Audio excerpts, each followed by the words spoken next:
Raden Patah pendiri dan Sultan pertama Demak. Raden Patah alias Jinbun bergelar Panembahan Jimbun, lahir, Palembang, 1455, wafat, Demak, 1518, adalah pendiri dan Sultan Demak pertama yang memerintah tahun 1478-1518. Menurut kronik Tiongkok dari Kuil Sempokong Semarang, ia adalah keturunan Tionghoa dan memiliki nama kecil Jinbun tanpa nama marga di depannya, karena hanya ibunya saja yang berdarah Tionghoa. Jinbun memiliki arti orang yang kuat. Menurut sejarawan Belanda yaitu Pigaut dan de Graaf, sejarawan Australia M.C. Richcliffe menulis bahwa pendiri Demak adalah seorang Tionghoa Muslim bernama Cekopo Petrodin Senior. Richcliffe memperkirakan bahwa anaknya adalah orang yang oleh Tempires dalam Suma Oriental dijuluki Petrodin, mungkin maksudnya Badruddin atau Kamarudin, meninggal sekitar tahun 1504. Putra atau adik Rodim dikenal dengan nama Trenggana, bertahta 1505, 15, 18 dan 15, 21, 15, 46, membangun keunggulan Demak atas Jawa. Nama Raden Fatah memiliki banyak nama, di antaranya Praba atau Raden Bagus Kasan, Hasan, yang memiliki nama Tionghoa Jinbun sehingga disebut juga Senapati Jimbun atau Panembahan Jimbun, bergelar Sultan Shah Alam Akbar Al-Fatah.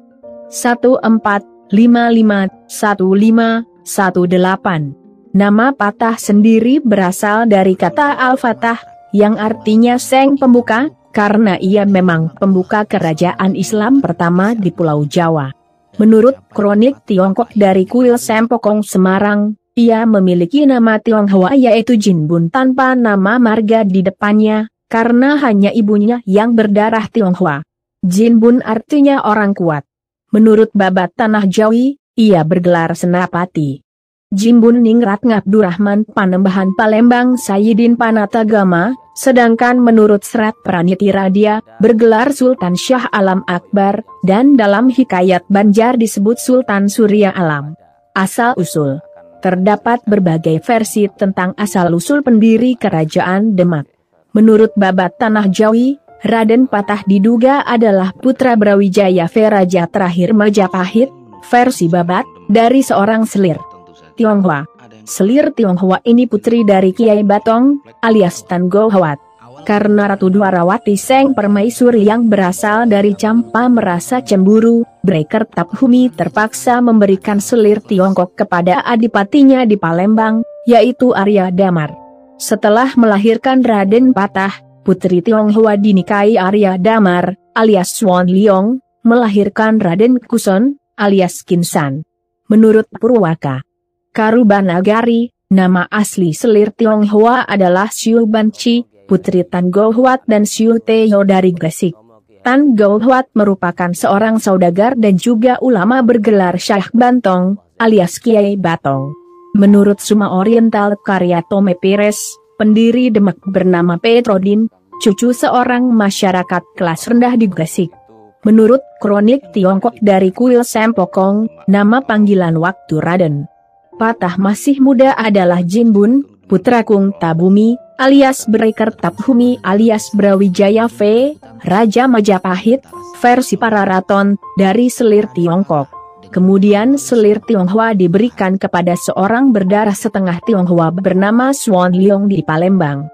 Swan Leong merupakan putra Yang Wisisa, alias Hyang Purwawisesa, dari seorang selir Tiongkok. Dari perkawinan kedua itu lahir Kinsan, alias Raden Kusen. Kronik Tiongkok ini memberitakan tahun kelahiran Jinbun adalah 1455. Mungkin Raden Patah lahir saat Brekertaphumi belum menjadi raja, memerintah tahun 1474-1478.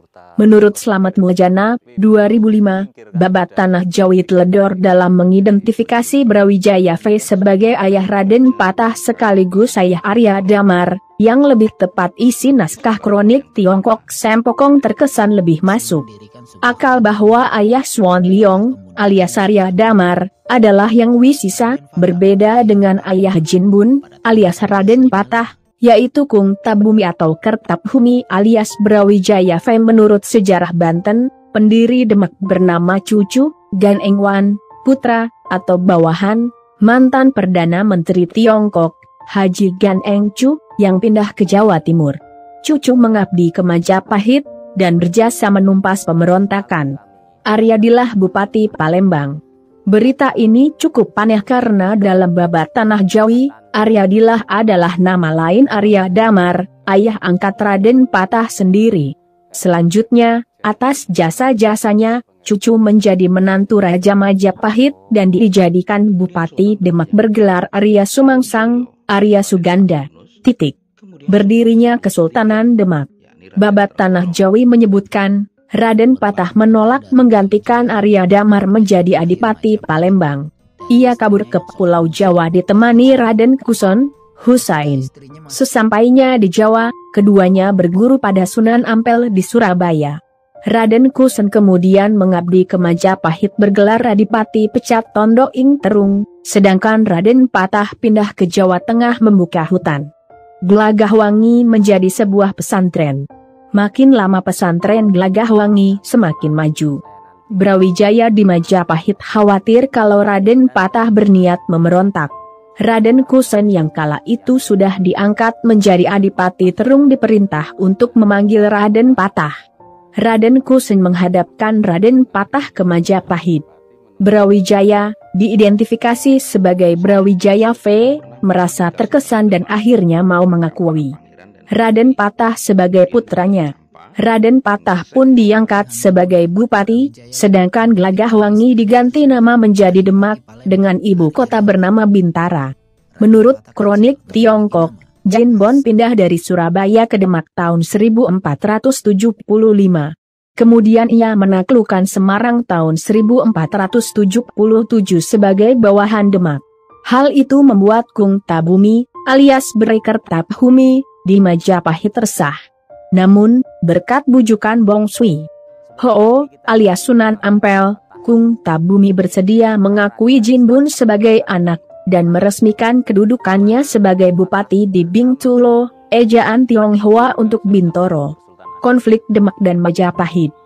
Versi perang antara Demak dan Majapahit diberitakan dalam naskah babat dan serat, terutama babat Tanah Jawi dan serat Kanda. Dikisahkan, Sunan Ampel melarang Raden Patah memberontak pada Majapahit karena meskipun berbeda agama, Brawijaya V tetaplah ayah Raden Patah. Namun sepeninggal Sunan Ampel, Raden Patah tetap menyerang Majapahit yang saat itu dipimpin Girindrawardana Ranawijaya. Girindrawardana Ranawijaya tewas dalam serangan itu. Untuk menetralisasi pengaruh agama lama, Sunan Giri menduduki takhta Majapahit selama 40 hari. Versi kronik Tiongkok dari Kuil Sempokong juga memberitakan adanya perang antara Jin Bun melawan Kung Tabumi tahun 1478.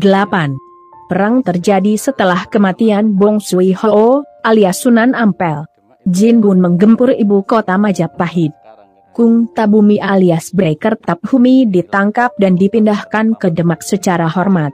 Sejak itu, Majapahit menjadi bawahan Demak dengan dipimpin seorang Tionghoa Muslim bernama Nyok Olewa sebagai bupati. Versi Profesor Dr. N.J. Krom dalam buku Javaans Ceges Ciadenis dan Profesor Moh Yamin dalam buku Gajah Mada mengatakan bahwa bukanlah Demak menyerang Majapahit pada masa Prabu Brawijaya V, tetapi adalah Prabu Girindrawardana. Kemudian pasca serangan Girindrawardana atas Majapahit pada tahun 1478 Girindrawardana kemudian mengangkat dirinya menjadi Raja Majapahit bergelar Prabu Brawijaya V, kekuasaan Girindrawardana. Tidak begitu lama, karena patihnya melakukan kudeta dan mengangkat dirinya sebagai Prabu Brawijaya VI. Perang antar Demak dan Majapahit terjadi pada masa pemerintahan Prabu Brawijaya VI bukan pada masa Raden Fatah dan Prabu Brawijaya V pada tahun 1485 Nyok Olewa mati karena pemberontakan kaum pribumi.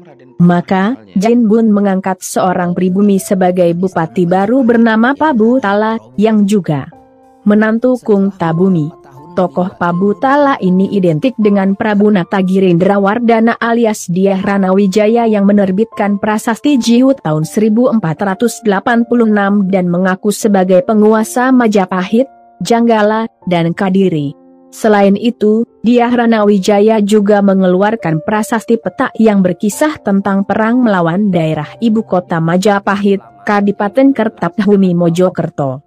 Berita ini melahirkan pendapat kalau ibu kota Majapahit di Trowulan runtuh tahun 1478 bukan karena serangan Demak, melainkan karena serangan keluarga Girindrawardana. Pemerintahan. Pada tahun 1479 ia meresmikan Masjid Agung Demak sebagai pusat pemerintahan. Ia juga memperkenalkan pemakaian Salokantara sebagai kitab undang-undang kerajaan. Kepada umat beragama lain, sikap Raden Patah sangat toleran. Kuil Sempokong di Semarang tidak dipaksa kembali menjadi masjid, sebagaimana dulu saat didirikan oleh Laksamana Tiongho yang beragama Islam. Raden Patah juga tidak mau memerangi umat Hindu dan Buddha sebagaimana wasiat Sunan Ampel, gurunya. Meskipun naskah Babat dan Serat memberitakan ia menyerang Majapahit, hal itu dilatar belakangi persaingan politik memperebutkan kekuasaan Pulau Jawa, bukan karena sentimen agama. Lagi pula, naskah Babat dan Serat juga memberitakan kalau pihak Majapahit lebih dulu menyerang Giri Kedaton, sekutu Demak di Gresik. Tome Pires dalam Suma Oriental memberitakan pada tahun 1507 Petrodin alias Raden Patah meresmikan Masjid Agung Demak yang baru diperbaiki. Lalu pada tahun 1512 menantunya yang bernama Petunus Bupati Jepara menyerang Portugis di Malaka. Tokoh Petunus ini identik dengan Yatsan dalam kronik Tiongkok yang diberitakan menyerang bangsa asing di Moaloksa tahun 1512. Perbedaannya ialah, Petunus adalah menantu Petrodin, sedangkan Yatsan adalah putra Jinbun. Kedua berita, baik dari sumber Portugis ataupun sumber Tiongkok, sama-sama menyebutkan armada Demak hancur dalam pertempuran ini. Keluarga Raden Fatah. Silsilah dari ibu, Siu Banci, Raden Fatah anak Siu Banci bin Syekh Bentong bin Syarif Hasanuddin Kuro bin Syekh Muhammad Yusuf As-Siddiq bin Syekh Jamaluddin Akbar Al-Husain. Menurut naskah Babat dan Serat, Raden Patah memiliki 3 orang istri. Yang pertama adalah Syarifah Asyikah yang merupakan putri bungsu Sunan Ampel melahirkan Pati Unus dan Sultan Terenggana. Istri kedua ialah Soleha melahirkan Raden Kikin alias Surowiyoto, Ratu Mas Nyawa, Ratu Pembayun dan Dewi Ratih. Istri yang ketiga seorang putri dari Randu Sanga, melahirkan Raden Kanduruan. Raden Kanduruan ini pada masa pemerintahan Sultan Trenggana berjasa menaklukkan Sumenep. Ketika Pangeran Sabranglor meninggal tahun 1521, putra mahkota Pangeran Surowiyoto dan adik ipar dari Pati Unus Raden Trenggana bersaing memperebutkan tahta. Pangeran Surowiyoto alias Raden Kikin akhirnya mati dibunuh putra sulung Raden Trenggana yang bernama Raden Mukmin alias Sunan Perawata, di tepi sungai Lasem. Oleh karena itu, Raden Kikin pun dijuluki Pangeran Sekar Sedaing Lepen, artinya bunga yang gugur di sungai. Kronik Tiongkok hanya menyebutkan 2 orang putra Jinbun saja, yaitu Yatsan dan Tung Kalo, yang masing-masing identik dengan Pangeran Sabranglor dan Sultan Terenggana. Dalam Suma Oriental, Tom Pires menulis bahwa Petrodin memiliki putra yang juga bernama Petrodim, dan menantu bernama Petunus. Berita versi Portugis ini menyebut Petrodin Junior lebih tua usianya daripada Petunus. Dengan kata lain Sultan Trenggana disebut sebagai kakak ipar Pangeran Sabranglor. Terima kasih sudah menonton. Jangan lupa untuk like, komen,